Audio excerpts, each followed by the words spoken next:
12 years old, I told my mom, I said, Mom, I'm gonna have some money one day and I'm gonna buy you a Mercedes, and I did.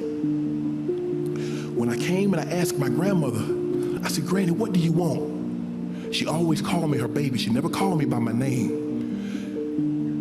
I said, you want me to buy you a car and teach you how to drive? She said, no, son, I don't want that.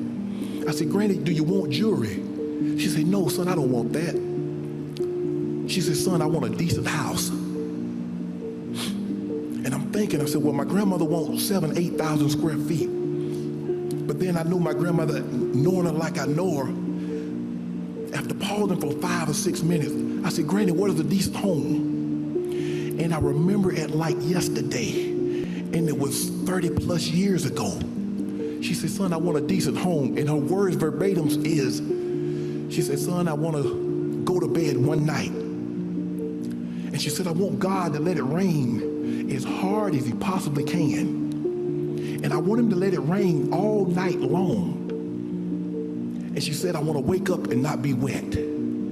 That's a decent home for my grandmother. That's all she wanted.